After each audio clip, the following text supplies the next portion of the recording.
Good morning students. How are you all? Hope you all are fine. In previous video we have finished our exterior angle property and inequalities in triangle. Exterior angle property, sum of two angle is equal to opposite exterior angle, and inequalities, sum of two side should be greater than third side in a triangle or will be, right?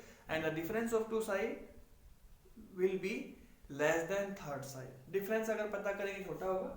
Now today we are going to discuss about Pythagoras theorem. Pythagoras theorem क्या है? What is Pythagoras? Pythagoras is the name of a scientist or mathematician, right? So he has given this theorem, that's why the name is given on the same, that is Pythagoras theorem. Now next is, this is a right angle triangle. Because this Pythagoras theorem we can apply on right angle triangle only right angle triangle, we cannot take other triangle. Right angle triangle पे हम जब Pythagoras theorem apply करते हैं तो हमारे पास three चीजें हैं. One is this side, other side and third side. These sides are given some name. See, this AB and BC and AC, these three sides having name. One, this side, longest side is called hypotenuse. Okay, hypotenuse. How to identify this is hypotenuse? The way is, this is just opposite to 90-degree angle always. Opposite side of 90-degree angle. This is a right angle triangle. B is 90 degree and just opposite side of the 90-degree angle is hypotenuse, and always hypotenuse is the longest side. Longest, ये इससे भी बड़ी होगी, ये अगर 3 है, ये 4 है, तो ये 5 होगा. ये मे बी 10, मे बी 6, वो अलग, वो बड़ा होगा इससे. This will be always greater than these two sides. Correct na? So hypotenuse is the longest side. Other side you can say this one is base and this one is perpendicular. Correct na? Perpendicular and base. These two names are there. Perpendicular, base and hypotenuse. देखो base और perpendicular की अगर बात करें तो आप इसको base ले सकते हो according to need, because base is where the altitude given, means 90 degree angle is there. और जो 90 degree angle है ना वो BC पे भी है और AC पे भी है. So both are same. So this both are, you can interchange. You can take this one as convenient base and this one also you can take as base. Same perpendicular also. But we cannot change this side. This will be always hypotenuse only. And hypotenuse is the opposite side of right angle triangle. Now, what is Pythagoras theorem? According to Pythagoras theorem, sum of longest side, or you can say hypotenuse, other two side, इन दोनों side के square का सम जो होगा वो hypotenuse के square के equal होगा. ये है हमारी पाइथागोरस थ्योरम. कैसे? ऐसे मैं बोल सकता हूँ यहाँ पर hypotenuse का square, if you will take square of hypotenuse will be equal to base square plus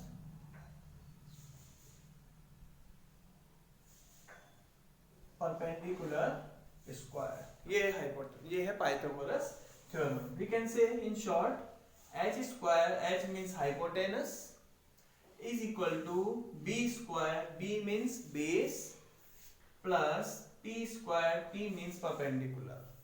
Okay, अब देखो यहाँ से अब if you have given base and perpendicular, can you find hypotenuse? This is equal to square of these two sides. If you have given base and hypotenuse, can you find perpendicular? How? If you will transpose this one, so this p square will be equal to hypotenuse square minus base square or not. By transposing we will take in this side, this will be negative, right?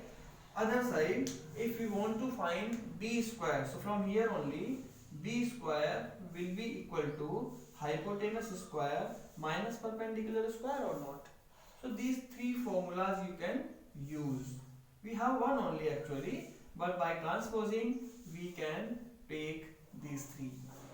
Okay, this is Pythagoras theorem. One is converse of Pythagoras theorem. Converse भी यही है. Converse में क्या है? कि अगर इनके square का सम गिवन है इसके स्क्वायर के इक्वल, तो राइट एंगल ट्रायंगल होगा। मीन्स जो ट्रायंगल होगा वो राइट एंगल होगा।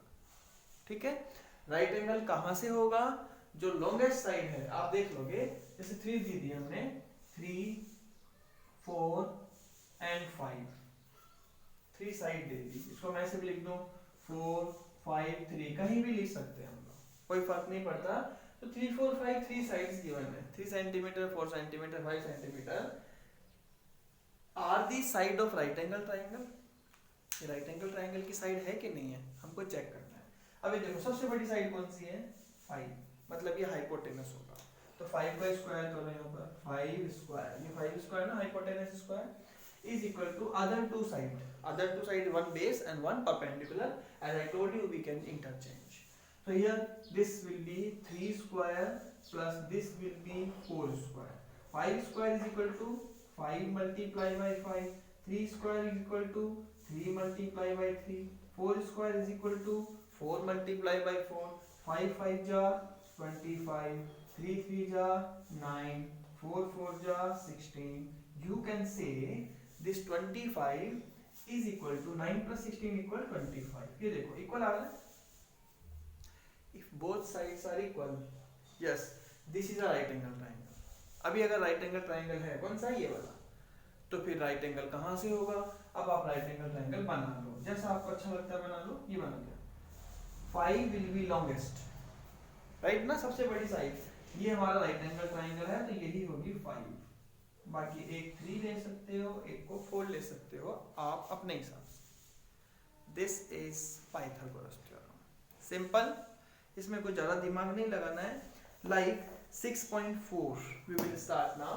6.4 या कॉपी में कर लेना, this should be in your copy, everyone will do properly this work in your copies. Now 6.4 we will, right? What is 6.4? देखो 6.4 में फर्स्ट क्वेश्चन है, is it possible to have a triangle with the following side? Is it possible to have a triangle with the following? नहीं, ये नहीं है, ये नहीं है, by mistake I have taken question number 6.4 नहीं है, sorry, this is 6.5 ना। 6.4 we have finished, this is 6.5 dear students, 6.5 है ना। तो 6.5 का करने वाले हैं हम पाइथागोरस थ्योरम, 4 में नहीं है। अब देखो फर्स्ट क्वेश्चन है 6.5 में, find x in the following figures if all dimensions are in centimeter. all dimensions are in centimeter। देखेंगे, मैं क्वेश्चन लिख लेता हूँ। Now see, I have written here question number 1. In this one question is find x. Like what is the question? Find x in the following. अब इसमें x find करना है। x कैसे find करेंगे? देखो, this is a right angle triangle, this is given. This is also a right angle triangle, this is given 90 degree. This sign denoted by 90 degree, right? अब देखो, ये जो right angle triangle है, इसमें 90 degree के just opposite क्या होगा? Hypotenuse होगा, right now? And we know that hypotenuse square is equal to base square plus perpendicular square, right? Any one you can take. I told you any one is base and other one is perpendicular. So can we put here value? Hypotenuse is longest one, just opposite to 90 degree, this will be 17, correct ना? is equal to base, base आप इसको ले लो चाहे इसको ले लो, मैंने ले लिया 15 का square, correct? plus this will be x, this is x square, clear? Okay, now next is we need x, so what we will do, we will transfer this one, so we can take 17 square, या तो पहले square ना वो product find कर लो। 17 का square क्या होता है? 17 multiply by 17, 15 square, 15 multiply by 15, x square as it is we will write, right? So now if 17 multiply by 17 equal, you can multiply here, 7 7 ja 49, 7 1 ja 7 plus 4 11, multiply by 17 9 8, this is 289, So this is 289 is equal to 15 multiply by 15. 15 को 15 से जब multiply करेंगे तो आता है 225, right? So what will come 225 plus x square. Clear? Okay. Now for finding x square, can you transpose this value in that side? Yes, we can transpose here. So this will be 289 minus 225 is equal to x square. Correct now? Now can we subtract this? So here we can subtract 289 minus 225. ध्यान रखना ये minus होगा, greater side आती है तो सम आता है और बाकी दोनों में माइनस ही आएगा, ध्यान रख लेना हमेशा। तो क्या आ जाएगा यहाँ पर 289 में से गए तो 9 minus 5 is equal to 4, 8 minus 2 is equal to 6, 2 minus 2 0, ये हमारे पास आया 64 is equal to x square। ठीक है, अब यहाँ देखना ध्यान से, हमें अब करना क्या है आगे इसको समझने के लिए previous class also we have done something related to ये जो 64 है ना, 64 के हमें ऐसा कोई नंबर निकालना जो स्क्वायर बनता हो। क्या बनता हो? स्क्वायर, वो भी स्क्वायर और ये भी स्क्वायर। 8 8 जा 64 होता है ना। इसको निकालने का तरीका क्या है? 64 यहाँ पावर कितनी है 2, तो 2 के पेयर बनाएंगे हम। 2 3 जा 6, 2 2 जा 4, again by 2, prime factorisation only, nothing else. This is 16, 2 8 जा 2, 4 जा 2, 2 जा and 2 1 जा। These are just prime factorization, nothing else. Here pair बनाओ, देखो कितने हैं ये, 1 pair, second pair and third pair। सही है? कितना हो जाएगा ये 2 की power 2 multiply by 2 multiply by 2, सब में से एक एक पेयर ले लेते हैं, है ना। अब ये देखो कितना आ जाएगा, x इक्वल अंडर रूट, पता है ना क्या होता है, स्क्वायर रूट फाइंड करना होता है अंडर रूट। 64 का जब हम स्क्वायर रूट फाइंड करेंगे तो ये तरीका फाइंड करने का, इसमें से एक एक ले लो, 1 2 3, 2 2 जा 4, 4 2 जा 8, तो ये हो जाएगा 8। कितना हो जाएगा 8, x इक्वल 8, या आप लिख सकते हो x इक्वल 8 सेंटीमीटर मीटर जो भी है, नहीं दिया हुआ है तो 8 लिख दो बस, काफी है। ठीक है, ऐसे फाइंड करना है। देखो एक क्वेश्चन और करते हैं, ये समझ में आएगा, समझने की कोशिश करना। Now from this one also we want to find this perpendicular। यहाँ भी हम शायद perpendicular ही फाइंड कर रहे थे, है ना। ये वाला, ये perpendicular है, ये बेस है, ये हाइपोटेनस है। हमको पता है कि perpendicular स्क्वायर इक्वल होता है हाइपोटेनस स्क्वायर बड़े में से माइनस क्या आएगा, बेस स्क्वायर। करेक्ट ना, hypotenuse square minus base square. Okay चलो सेपरेट करते हैं। Perpendicular square is equal to hypotenuse क्या है 41, यहाँ आएगा 41 का स्क्वायर माइनस बेस इज 40 का स्क्वायर, राइट। ये हमने कर लिया है। So perpendicular square will be equal to 41 का स्क्वायर करेंगे तो 41 मल्टीप्लाई बाय 41 कितना आएगा 41, और यहाँ क्या आएगा 164, so 1861, this is 1681, ये हमारे पास आया। माइनस 40 को 40 से करेंगे तो 4 4 जा 16, ये आएगा 1600। करेक्ट ना।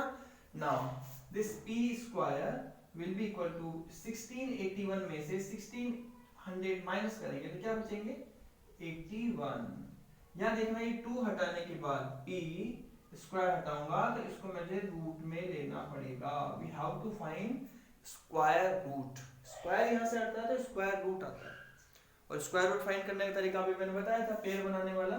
81 ये ले लो, यहाँ से कितने डिविजिबल है 3 2 जा 6, 3 7 जा, फिर 3 9 जा, अगेन 3 जा, अगेन 3 1 जा। अब यहाँ से पेयर बना लो। So p will be equal to, pair बनाओ 1 और 2, और दोनों पेयर में से एक एक ले लो, 3 and 3, 3 जा 9, या 9 आ जाएगा।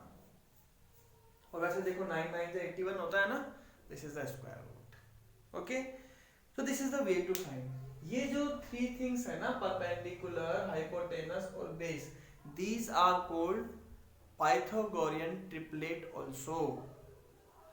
टू साइड का स्क्वायर का सम अगर थर्ड साइड के इक्वल होता है तो राइट एंगल ट्राइंगल होगा, और वो तीनों पाइथागोरियन ट्रिपलेट भी कहलाते हैं। We can say them these are Pythagorean triplets. So hope you understood everything in this one. These are the given. Now I will take one more question, that is question number D. Okay, D हम पता करते हैं, तो मैं question लिख लेता हूँ। See now, next question I have written here, just draw on this diagram is there. In this one also we have to find x. X means this one. This is given 13, this is also 13, equality sign is there, means these two are equal to each other. तो 13 है, ये भी 13 है, ये 12 है, और ये कितनी है x, कंप्लीट x है, ये आधी यहाँ पर है, आधी यहाँ पर है, सही है ना। अब देखो हमें यहाँ पर क्या क्या फाइंड करना है। हमारे पास पहले तो देखो दो ट्राइंगल है, एक बार हम BC फाइंड करेंगे, इस ट्राइंगल में, ये भी तो राइट एंगल ट्राइंगल है ना। In this right angle triangle we will find BC. In this right angle triangle we will find CD. BC को और CD को अगर ऐड कर दें, यहाँ देखो x is equal to BC plus CD. BC और CD को ऐड करेंगे तो x आता है। x हमको फाइंड करना है, इसका मतलब हमें पहले BC फाइंड करना है, फिर CD। तो एक एक करके करते हैं। मैं लिखता हूँ मैं इन ट्राइंगल ACB या ABC लिख लो, ABC। ABC में देखो hypotenuse square, this is base and this is perpendicular, तो हाइपोटेनस को मैं AC नाम दे सकता हूँ ना।